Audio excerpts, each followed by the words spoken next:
This video is sponsored by DistroKid, and this is my dad, Cloudchord. What's up, friends? Thanks for watching. Today we're going to be talking about mastering, the dark art of mastering. It's kind of a mysterious process. Lots of people have questions about it. I'm going to keep this intro short and sweet so we can focus on the meat. So let's dive in and see what mastering is all about inside Ableton Live, and any DAW for that matter. Check it out. Okay, so first off, what the heck is mastering? In a nutshell, it's the final process of rendering your audio files before you send them to distribution. Back in the olden days of huge studios and record labels, you might have different producers in different studios on different tracks. Mastering was a great way to get a congruent sound with all of those variables and also master it for CD, vinyl, cassette, all that stuff. In today's world, especially if you're a bedroom producer, home producer, it's a lot more simple. And I had a big aha about mastering when a few years back on Twitter, Fortet mentioned that he hasn't had his stuff mastered in years because if he thinks it sounds good when he's done, then it's done. And that was very empowering for me. So I thought, I'm just gonna get good enough at mastering to where I can do my own stuff. So, and I've taken mastering workshops. I recently did one with Daddy Kev, who's done mastered hundreds of records at this point. And my big takeaway was I don't know everything, but I'm certainly on the right track.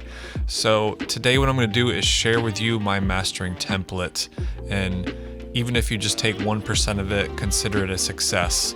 By no means do I have the answers for everything or every style, but this is the way that I do it, so let's go. So a couple quick fun facts. 98% of listeners on Spotify have normalization on. That's crazy. Normalization makes all of the tracks the same volume, and they import those audio tracks in their distribution to -14 LUFS, which is not that loud. We'll look at what that means with my Insight plugin here in a little bit.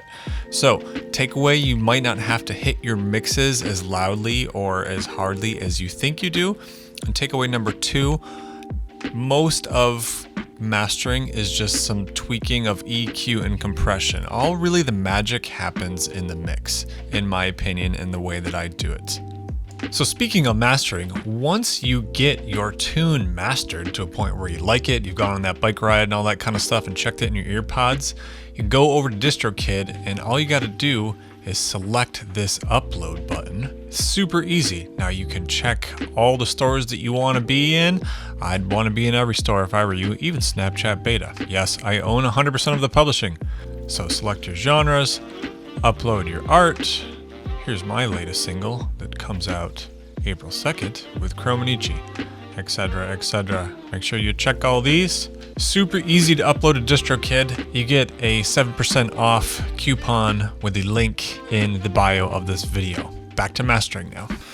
All right, so here we go into the fun stuff. This is my mastering template, okay? And I got an instance of Ozone here turned off, which I will show you in a little bit, just to show you my work that I can get my master sounding as good with Ableton Live devices as I can in a third-party mastering suite, okay?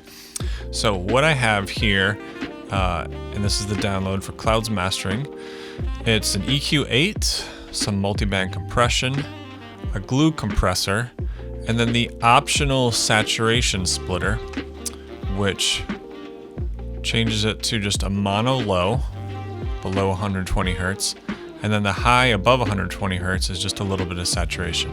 You can choose to turn that on or off, and you can also change your crossover frequency.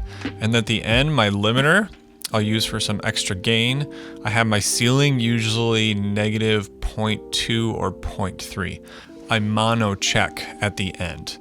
Okay, and then today I'm using Insight as just a tool to demonstrate how I'm using reference stuff. There's all kinds of other plugins you can use. Insight is about $100, but there's other plugins out there if you want to do this. But you can also just use the spectrum on EQ8. If you flip it up like this, it will give you frequency information, and you can also use your ears as a reference, which I think is more important than anything. Okay, so what I do is I master in my tunes, and I have a reference track or a couple of reference tracks. They are unwarped and the track is at 0. And what I do is in my key commands, Command K, I have solo for the reference track on number 1, and then I also have the number 1. It will turn off the mastering. So basically what that does is allows me in one button push to go back and forth between my mix and the master. So this is a tune of mine called Starlight with Prob Cause that was on the Moonflower EP. Let me show you how it sounds going back and forth. Stressing over some Benjamins, less aggressive, my temper better.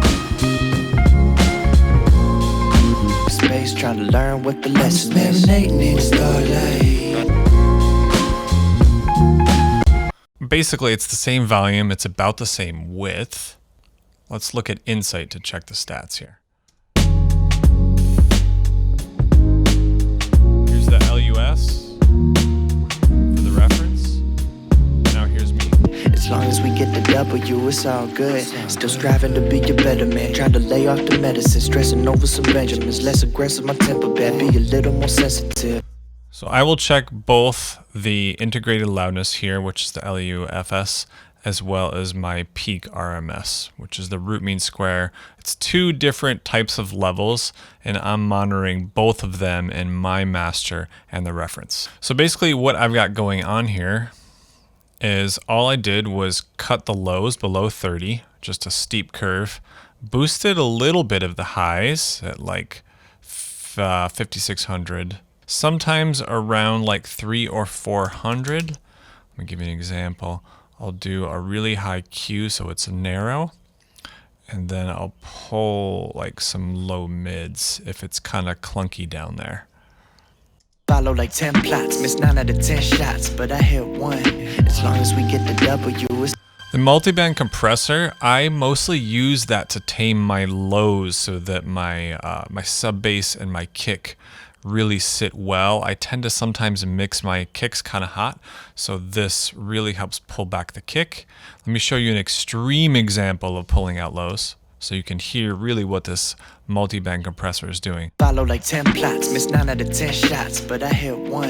As long as we get the See, now all the lows are pretty much out below 120. follow like 10 plots, miss 9 out of 10 shots, but I hit 1. As long as we get the W, it's all good. And what you can do is the difference between the orange and the blue shows you how much compression there is in these levels. Follow like 10 plots, miss 9 out of 10 shots, but I hit 1. As long as we get the W. See, the more compression there is, the more the orange is the peaks and the blue is the post-compression volume. After that is the glue, which I'm basically using as a makeup gain and a little bit of soft clipper, like the analog saturation kind of vibe. Follow like 10 plots, miss 9 out of 10 shots, but I hit 1. As long as we get the W, it's all good. All right, let's look at this splitter. So in the low, I basically have mono on below 120 hertz because you don't need anything in stereo in your sub range. And then in the high, I have this saturation. So let me use it a little bit more heavily so you could hear the difference. Follow like 10 plots, miss 9 out of 10 shots, but I hit 1. As long as we get the W, it's all good. Yeah, so it's too much, but see, I'm using it very modestly. A little bit of drive, and the dry wet's only like at half. Follow like 10 plots, miss 9 out of 10 shots, but I hit 1. As long as we get the W, it's all good. So with some of the stuff, it's like death of 1,000 cuts. Like every little thing adds up. And then at the end, I have my limiter for some extra gain, and then keep my ceiling at negative 0.2 or 0.3. One other thing is, let's look at the width of everything here, which is this sound field. Relations on a dark night, yeah. When I look up into space, I could lose my place sometime, and I feel so free. You see it gets wider when the horns come in. I think Bureaucratic's reference track is pretty wide as well. Let's hear that.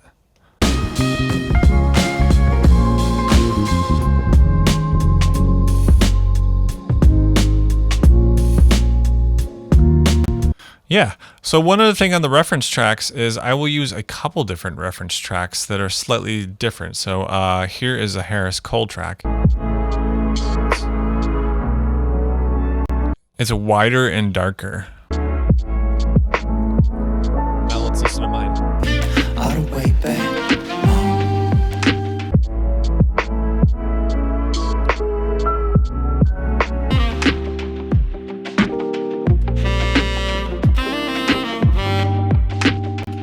A couple other tips. I compress in multiple places. I compress on single tracks. I compress going in if I'm recording audio. I compress on groups so that I don't have to do a ton of compression inside mastering.